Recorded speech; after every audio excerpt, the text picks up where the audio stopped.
into account that our strongest allies and our greatest army already is within the enemy camp.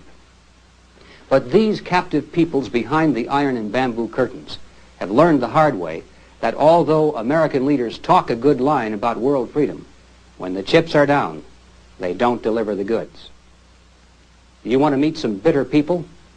Talk to a few Hungarian refugees or some Cubans whose loved ones were abandoned at the Bay of Pigs. I'll never forget one conversation with a young Hungarian freedom fighter. He described how for months prior to the revolt, American radio transmitters in Europe had been beaming broadcasts into Hungary, encouraging the people to revolt and promising full support. Now, to men and women who are fighting for their lives, full support does not mean moral support and good wishes. It means guns and ammunition. And so when the revolt finally broke out, this young man told how sure he and his friends were that America would come to their help. After all, we promised. Each day, they'd radio a desperate plea to the free world for military supplies, particularly bazookas and hand grenades, something that would be effective against Soviet tanks that were then forming an iron ring around Budapest. And then they'd go to the airport and wait.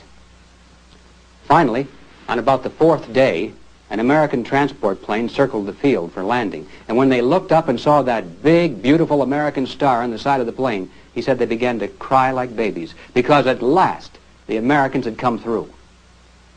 When the plane landed, they were so anxious to find out what kind of weapons had been sent, they scrambled aboard and began to pry open the wooden crates with their bare hands. And do you know what they found? Powdered milk. They were stunned. They couldn't believe it. And then one of them got the idea that maybe the Americans had been clever enough to camouflage their shipment by hiding hand grenades or at least bullets inside the cans. And so they got a can opener and began desperately to open one can after another. But each was the same, powdered milk. Well, actually, it was disclosed later that at the same time we were declining to offer any real help to the Hungarian freedom fighters, our State Department sent a communique to communist Yugoslavia, and thus indirectly to the whole communist world, that made it clear we would not take any action to prevent the Soviets from putting down this revolt in Hungary.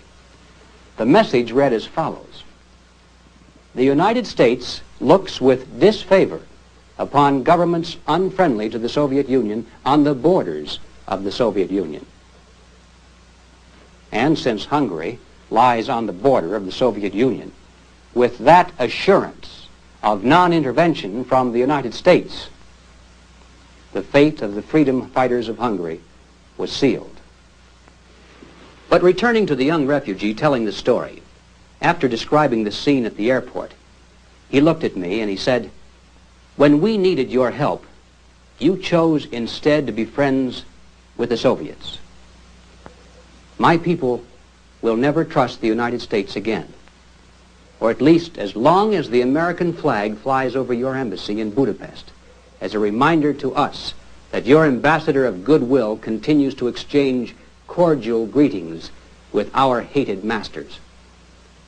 On the day that you lower your flag and call home your ambassador, on that day, my people will fight again." And these are just about his exact words.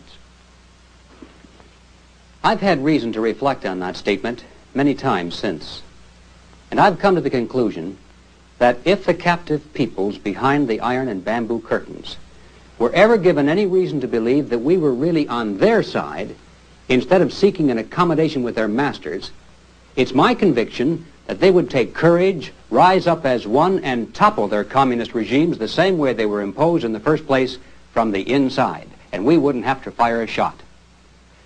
But we do have to stop helping the communists.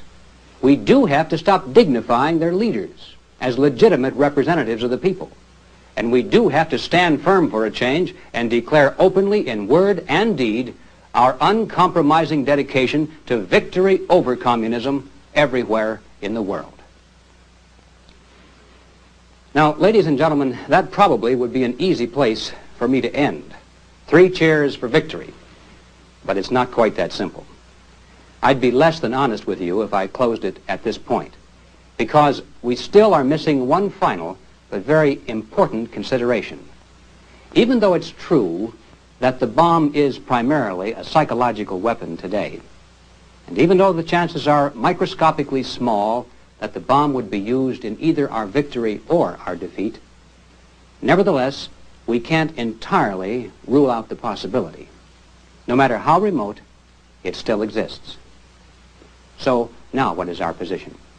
Do we give up the whole idea and return blindly to the hope that somehow we can coexist, at least for a little while longer, so we can enjoy life to the fullest in the time we have left? I think not. I have too much faith in the American people once they fully understand what the choice is.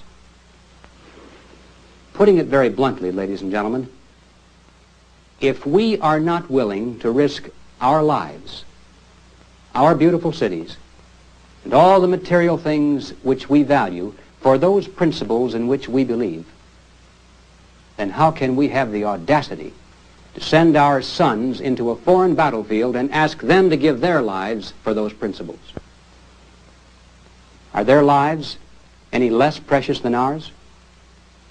As far as I'm concerned, when we send that first American soldier into battle, when we first ask him to be willing to lay down his life for us, we put the whole nation right on the line behind him. And if we are not willing to do this, then this is no longer the home of the brave, nor much longer the land of the free. Well, these are the heavy thoughts I leave with you. And I don't know quite how to close this presentation without running the risk of sounding corny, because the sentiment I want to express here has often been ridiculed as being corny. But to me, it's far from that. It's an article of faith that needs to be reaffirmed in the public mind openly, without shame or embarrassment. And it's simply this. As Americans today, we are truly a privileged people in a privileged land. But with our blessings come responsibilities, and with responsibilities come risks.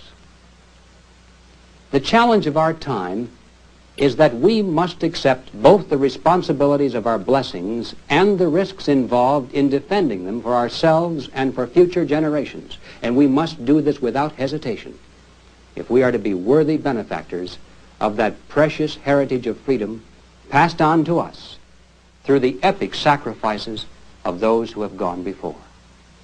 Now, that is not flag-waving, and it is not cliched patriotism.